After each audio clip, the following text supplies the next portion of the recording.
Welcome to Lego Star Wars The Complete Saga boss ranking. It is I, Landon, the owner of this channel. And me, as Talan, always, the owner of this house and the figures you see before you. yeah, co-host over here with everything that I usually do. And so we played Lego Star Wars The Complete Saga, and we're gonna rank all the bosses for you because Lego games don't get their bosses ranked nearly enough. Ooh! So, with Coming in that at out of the our way, number 15, which you're going to let's hear us say a get lot started. because we have very similar lists, Yes, sir. is Zam Wessel, or as Talon likes to call her. The purple girl. I don't care to know her name It's at all. the worst level in the game. And add on to that, the worst boss fight in the game. When it comes to, you just shoot, you can hold down the shoot button. That's all you do. Doesn't She even has fight 10 back. hearts, and all you do is hold down the shoot button. And Pew, it pew, just, pew. yeah. Gone. In just seconds. It sucks. It's not fun. I mean, I'm gonna do it again, obviously, but I don't like to do it ever. So, yeah, that's number 15. My number 14 is the Imperial Spy. Yeah, he spawns sand troopers that will shoot you, and that's all he does. He has 4 hearts. You'll kill a bunch of sand troopers first, and then eventually you'll be able to shoot him. He'll just go through the doors in and out to try and confuse you. It does not work, and he dies. It's not fun. I don't like it, but it's better than Zam Wessel because there's actually combat involved, whether it's him or not. Yup. So yeah, that's number 14. My number 14, and I guess number 13, is Boba Fett's 1 and 2 fight at, what is it, freaking Empire Strikes Back and Return of the Jedi. They both are the exact same, and they both suck. He just flies and you just shoot him. You just shoot him. That's all you do. You just shoot him. My number 13 and 12 are Boba Fett numbers 1 and 2. I put Boba Fett 2 at 13 because he only has 4 hearts. I put Boba Fett 1 at number 12 because he has 5 hearts. Whoa! But all you do is shoot him. He'll fly around. He is very bad at fighting back, but he does it, which would put him above the Imperial Spy. But it's still, they're not very good bosses at all. And that's why he comes in at number 13 and number 12. My number 12 is the Imperial Spy. So not a lot different from this nerd's list. But the only reason I put this boss above Boba Fett was just for the sole fact that it felt more like a boss than Boba's did. And Boba's was just underwhelming because he's such a big name character. So that kind of devalues his points a little bit. So that's the only reason why Spy's above them. But Spy's is still not good at all. Coming in at our number 11, it's Jango Fett on his own in the Jedi Arena. It's bad. And his second fight, right? Yeah, his second one. Tragic. He flies around, you shoot him a couple times, eventually he falls and tries to run away from you. It's not good. It's not fun. Yeah. Compared to his first fight, which, spoilers, is much higher on the list, it's very underwhelming. It's so short, too. And so it's just, yeah, it's number 11. Coming in at our number 10 is the first Dooku fight. He's got a bunch of hearts, so it looks like it's going to be something, but then it's just the same. You you hit him 3 times, you use the Force to throw a couple things at him 3 times, and then you rinse and repeat. He'll have lightning occasionally. But even the lightning's not that threatening. It barely does anything. Yeah, we beat him into a corner. It was pretty funny. Yeah, so yeah, his boss fight's kind of scuffed, and again, compared to his second one, which isn't that much higher, but it's still way better, it's again underwhelming. Mm-hmm. Coming in at our number 9 is Ghost Vader. He ranks a lot lower than actual Vader. A lot lower. And the thing is the reason I would say he's higher than Dooku is because he actually makes you move around and do a couple of puzzle things that are along with it. But otherwise, it's kind of just you hit him a couple times, he moves somewhere else, you rinse and repeat it. It's not very good. Yeah, it's whatever. You do more things than the previous bosses, but it's kind of the same thing as the next two above this one, but it's just like the least fun out of the two. So yeah. Coming in at number 8 is Dooku 2. Our number 8. I put him there because he has a lot less hearts. He poses more of a threat than the actual one. He comes with the super battle droids, and he moves around a lot, which is something that a lot of the lower bosses, except for Ghost Vader, can't say. Yeah, he's basically Ghost Vader, except he kind of has some goons and can zap you with lightning, so he's like a little bit better. Yeah. But yeah, that's Dooku 2. Coming in at number 7 is General Grievous, the second actual one to have an entire level based around the boss fight. Yes, sir. It's quite a bit fun. We played as guys with guns the whole time, except for when we absolutely couldn't. And doing that just makes it a lot more fun because Jedis can not one shot, but have unblockable moves. So yeah, and for this list, it also we kind of base it off of how it is in story mode and in free play, because some of them gain a lot more fun when in free play. Yeah. So yeah.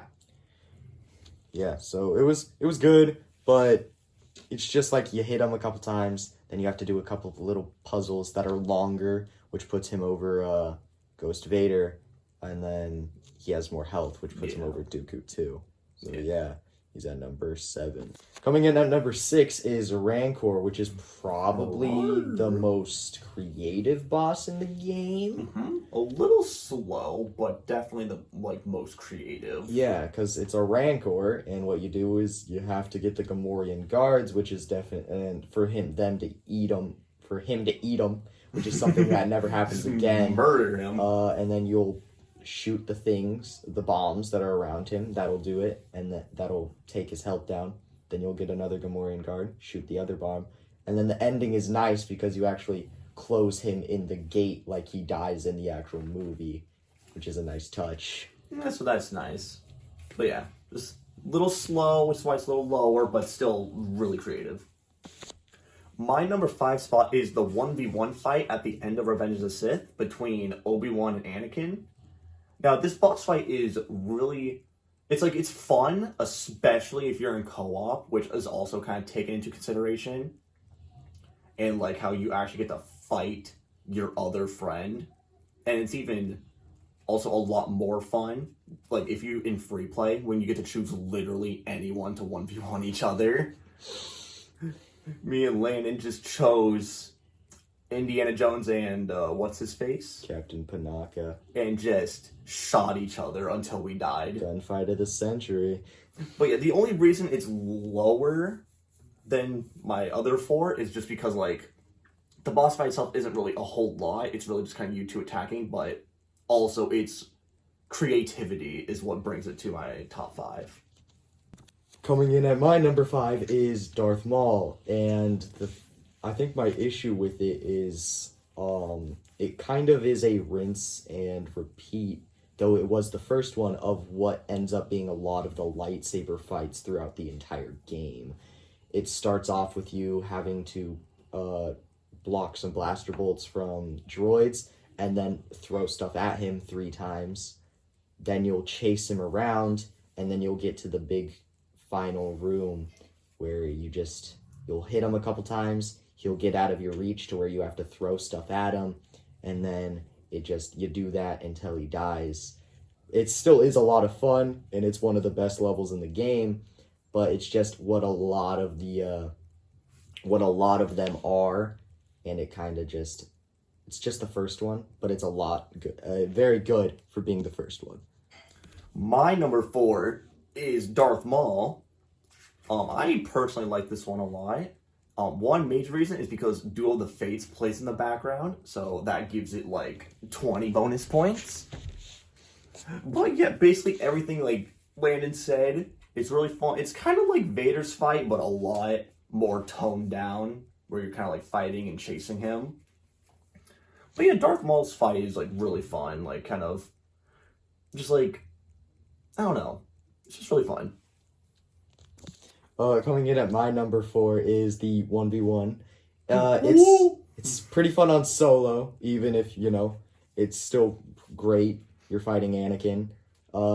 When you're playing co-op, I like how you'll actually have the chance of losing, and depending on, like, if Obi-Wan loses, you get a slightly differentiated cutscene, which is nice.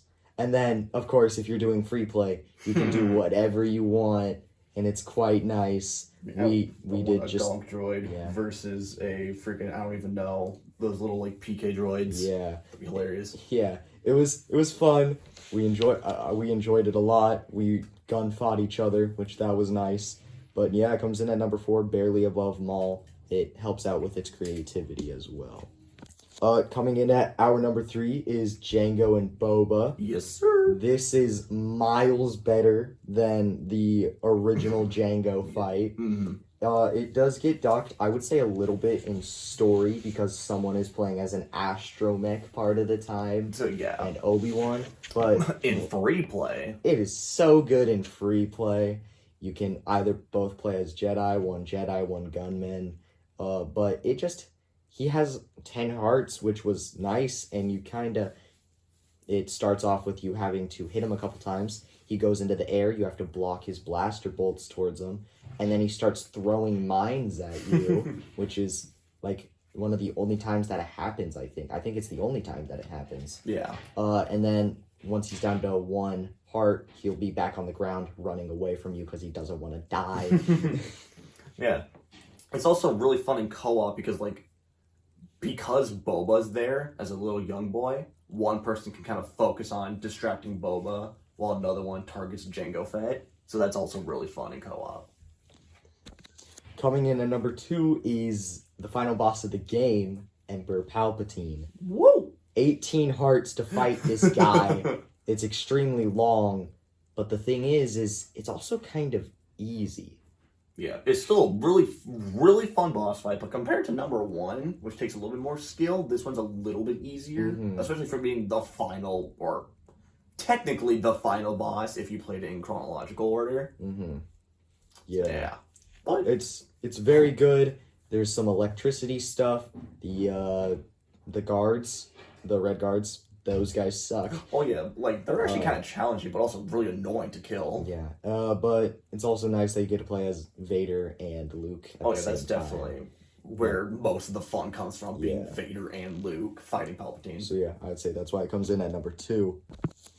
Coming in at number 1 is the Empire Strikes Back Darth Vader fight. Whoa! And it starts off with looking like a normal level, and trust me, when you're playing this in co-op and story, it sucks so bad for the second player. That's the only downfall, is story. It's not the best, because one's just an astromech, while Luke is actually doing all the work. But in co-op, free play co-op, and maybe even just solo, it is really fun. It's so good. You start off by fighting him in the chambers where the carbonite chamber, and you have to fight him, and then you have to use the astromech to kind of mess up his breathing, because that's something that he has an issue with because of stuff that happened on Mustafar. It is a weakness. So yeah, you'll fight him there, then he'll run, and then you'll chase him around. You'll fight him a couple more times. You'll get to the classic thing in this game where he throws stuff at you, and you have to throw it back at him. Yep, classic Star Wars. But he throws it a lot faster than all of the other people do. And you have to deflect stormtroopers trying to shoot you too. So that's also really fun. And then the ending, it's just nice. You are on the bridge where you fight him, and it's a great ending to an amazing boss, and it is my number 1. Yes.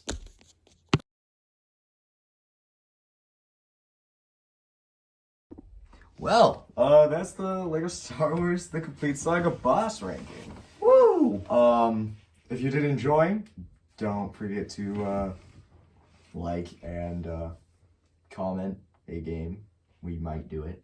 Yeah. We're currently going through Lego games though because we feel Lego games do not get enough boss ranking recognition. Yes. So the next one I believe is Lego Indiana Jones. So be on the lookout for that eventually. Also, shout out to the Mandalorians that were stand-in representations for Jango and Boba. Yeah. As you can see, we have fake Jango right there. He did. But yeah, this was a lot of fun to make. We had a lot of fun doing it. So yeah. Peace out, losers.